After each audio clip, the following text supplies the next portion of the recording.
Property value കുറവാണെന്ന് പറഞ്ഞോ, special property ആണെന്നുള്ള റീസൺ കൊണ്ടോ ബാങ്ക് നിങ്ങളുടെ ലോൺ നിരസിച്ചിട്ടുണ്ടോ? ശരിയായ ബാങ്ക് തിരഞ്ഞെടുത്താൽ നിങ്ങൾക്ക് വേണ്ടത്ര ലോൺ ലഭിക്കും.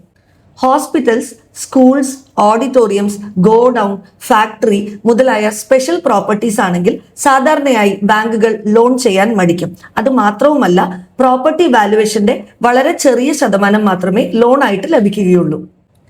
പക്ഷെ ഇപ്പോൾ ചില ബാങ്കുകൾ സ്പെഷ്യൽ പ്രോപ്പർട്ടീസ് വാല്യുവേഷന്റെ 75% വരെ ലോൺ നൽകുന്നുണ്ട്. അത് തന്നെ റെസിഡൻഷ്യൽ പ്രൊജക്ട് ആണെങ്കിൽ 80% വരെയും ലോൺ ലഭിക്കുന്നുണ്ട്. നിങ്ങളുടെ ലോൺ എമൗണ്ട് 50 ലക്ഷത്തിന് മുകളിലാണോ? ഹൈ LTV ഫണ്ടിംഗ് മെത്തേഡിലൂടെ നിങ്ങളുടെ പ്രോപ്പർട്ടി വാല്യുവേഷന്റെ മാക്സിമം ലോൺ എമൗണ്ട് ലഭിക്കാൻ സഹായിക്കുന്നു. അതായത് സ്പെഷ്യൽ പ്രോപ്പർട്ടി ആണെങ്കിൽ പോലും ശരിയായ ലെൻഡറിനെ തിരഞ്ഞെടുത്താൽ നിങ്ങൾക്ക് മാക്സിമം ലോൺ ലഭിക്കും.